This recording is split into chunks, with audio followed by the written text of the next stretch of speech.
एक समय की बात है, एक ऐसी दुनिया थी जहाँ रंग सिर्फ देखने के लिए नहीं थे, बल्कि उन्हें महसूस भी किया जा सकता था। लोग खुशी से अपने इंद्रधनुषी घरों में रहते थे, रंगीन कपड़े पहनते थे और रंगीन भोजन खाते थे। लेकिन इस रंगीन दुनिया पर एक खतरा मंडरा रहा था, रंग चोर। ये शरारती चोर, जो खुद ग्रे रंग के थे और ग्रे कपड़े पहनते थे, चाहते थे कि पूरी दुनिया ग्रे हो जाए। वे हर रात चुपके से आते और लोगों के घरों से, उनके कपड़ों से और यहाँ तक कि फूलों से भी रंग चुरा ले जाते। धीरे धीरे दुनिया ग्रे होने लगी। सूरज की सुनहरी किरणें, फूलों की लालिमा, पत्तों की हरियाली सब गायब होने लगे। लोग उदास रहने लगे क्योंकि रंगों के बिना उनका जीवन नीरस हो गया था। इसी ग्रे होती दुनिया में एक छोटी सी बहादुर लड़की रहती थी, जिसका नाम था परी। परी के पास एक जादुई ब्रश था, जिसे उसके दादाजी ने दिया था। यह ब्रश सिर्फ तभी काम करता था जब कोई सच्चे दिल से रंगों को वापस लाना चाहता हो। परी ने देखा कि कैसे उसके दोस्त और परिवार उदास हो रहे थे और उसने फैसला किया कि वह रंग चोरों से सभी खोए हुए रंग वापस लेकर आएगी। परी ने अपनी यात्रा शुरू की। सबसे पहले वह लाल रंग को खोजने निकली। लाल रंग हिम्मत और प्यार का प्रतीक था और परी जानती थी कि उसे सबसे पहले इसी रंग की जरूरत थी। उसने ग्रे पहाड़ों को पार किया, जहां उसने देखा कि कैसे पेड़ भी मुरझाए हुए थे। रास्ते में उसे एक बूढ़ी महिला मिली, जो अपने लाल शॉल के बिना ठंड से कांप रही थी।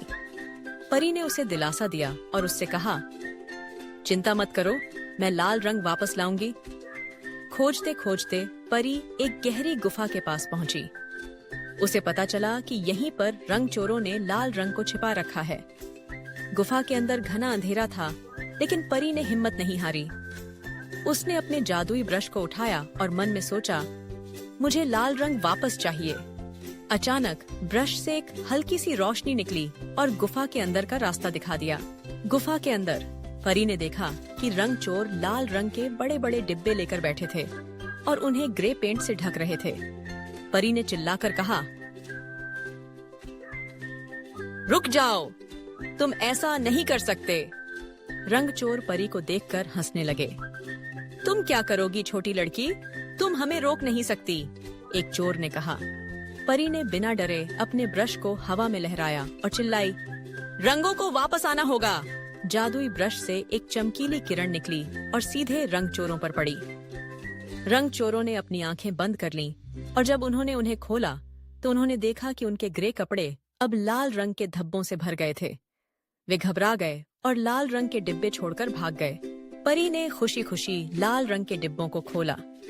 जैसे ही उसने ढक्कन हटाया, गुफा में लाल रंग की चमक भर गई। वह तुरंत बाहर निकली और देखा कि मुरझाए हुए पेड़ों पर फिर से लाल फूल खिलने लगे थे और बूढ़ी महिला का शॉल फिर से चमकीला लाल हो गया था। लोगों के चेहरों पर फिर से खुशी लौट आई। लाल रंग को वापस लाने के बाद परी ने पीले रंग की तलाश शुरू की, जो खुशी और धूप का रंग था। फिर उसने नीले रंग की तलाश की, जो शांति और आसमान का रंग था। एक एक करके उसने सभी रंगों को वापस लाया। हर बार जब वह एक रंग वापस लाती, तो दुनिया का एक और हिस्सा फिर से जीवंत हो उठता। रंग चोरों ने कई बार उसे रोकने की कोशिश की, लेकिन परी का साहस और उसका जादुई ब्रश हमेशा उनसे आगे निकल जाते थे। आखिरकार परी ने सभी रंगों को वापस ले लिया। दुनिया फिर से रंगों से भर गई।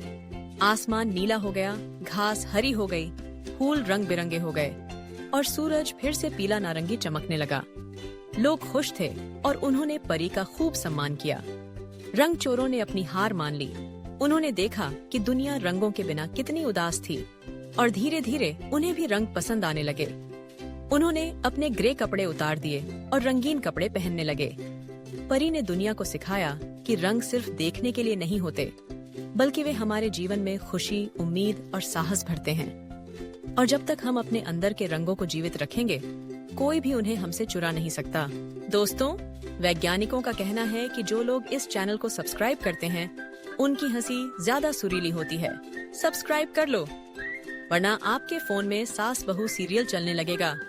हम तो चले, अब आपकी बारी है। लाइक, कमेंट और सब्सक्राइब मारो झट से।